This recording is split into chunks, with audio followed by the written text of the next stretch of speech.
Riley here for Board Game Geek TV at Spiel 2014. I'm sitting down once again with Rakas Goose. How are you? I'm very well. And Harry Pikakusara. How are you? Very nice to be here. Yes, I was going to say, you're not at 100%, being a little rough around the edges. Yeah, I burned out of my voice on the first day in the press room. Well, it's funny enough that you say that you burnt out your voice on your first day at ESSEN. Yeah. Oh, how's that for an intro? Yeah, we're all very excited except you, I guess. He's really excited. I'm really excited. He's actually, it's actually good to not listen to him rave on about the game all the time. All right, so while we are here at ESSEN, what do we do when we play ESSEN? We are here actually in a very specific part of ESSEN, aren't we? Yes, imagine that you are a small publisher of board games in Imagine that. Imagine that. Yes, in the biggest mess of the world in BGG Live. Yeah. This is you. Yeah. Right there, you're wearing orange. All right, that's totally some me. blue there. Yeah. So ESSEN is a game where publishers try to sell games. They try to convert visitors into money. I know that's rather crass and cynical, but people are just money in the end. What we're trying to do is set up our booths, attract the visitors to our booths, maybe attract them from other publishers and convert them into money.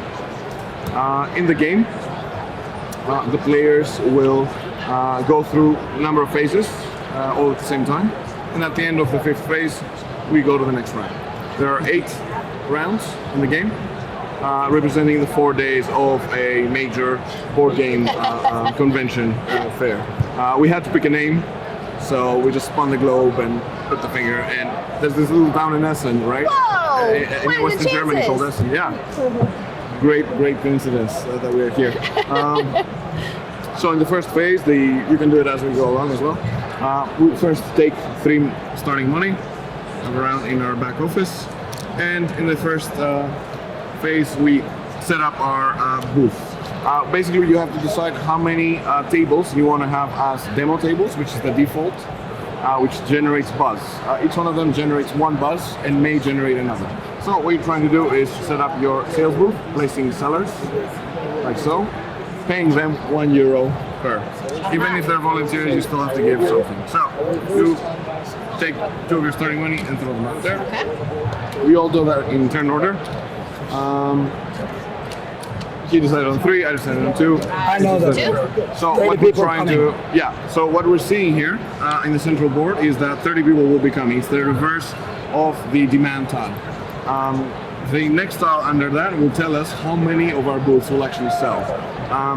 Demand varies from day to day, depending on school holidays, on train strikes, rain, etc. So they range from 1 to 2 to 3 to 4. Okay. In the first part of the game, it's hard to predict how many will be coming, so how many will be buying. But as the game moves on, you get better at knowing how many booths will be actually enough to sell games. There's about the same number of visitors at Spiel every year. The difference is the timing. When do they come? And that's what this stack does. So we have done that, and then we decide what to do with ourselves. This is us. This is not me. No, I play with black. I can see the smoke coming from the head and the whip. Yeah. It's you. And we can do one of 4 possible things. We can put them in our demo tables and generate that one additional buzz. Yeah.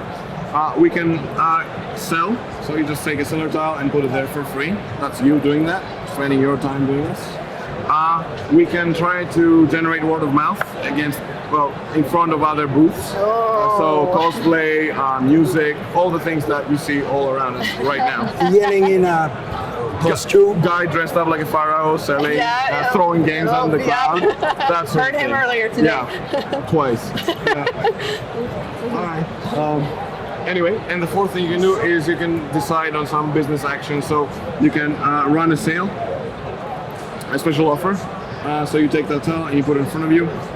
This converts 1 customer to 1 money, no matter if it's bad times or good times. Because if we're all doing good, it means it's good times and the prices go up.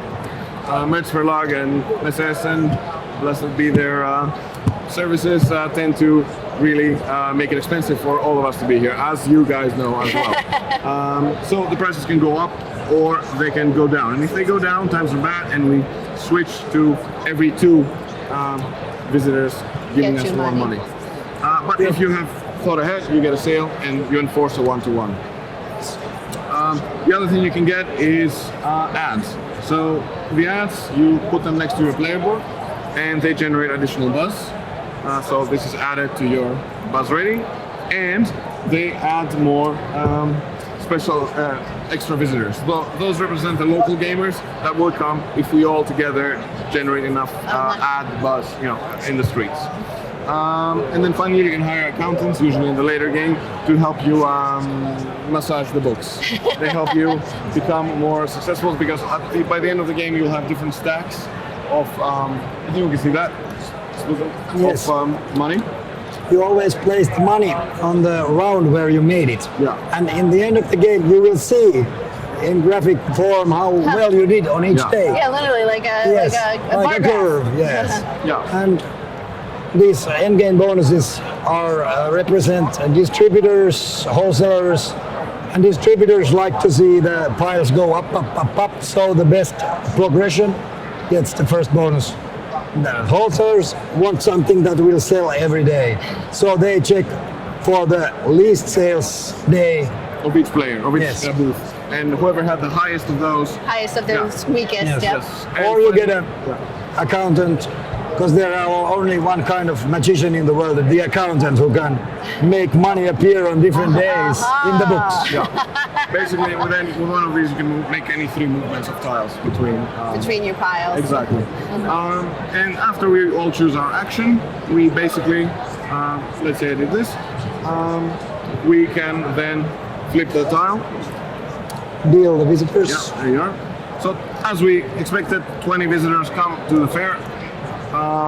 You can see already the people coming down the platform from the subway from the next round, and 3 booths will be selling. So Yes, there goes the Haripeka queue. chose wisely and luckily in the first round, but now we know that there's been at least that many visitors, therefore there won't be as many later, making it easier to decide how much to sell and how much to demo. So they come to our booths and they Queue are, up, of course. yeah, and they are distributed among the tables, left to right. So you just drop them like so, alright. and always left to right. Allow me, sir. Please. I've done it so many times for you on Vassal, but he doesn't like computer mice. Anyway, after that we sell 3. Me and you have only done 2, so Right. we only convert these. Got it. After we do that, they all go in the first round. We count how much money we've made. I made 4, you made also 4, made 4. you made 6. So 4 plus 4 is 8, plus 6 is 14. 14 is the collective sales this round. Because that went up, the prices go up. Then the highest ever that's off the board goes there. There we go.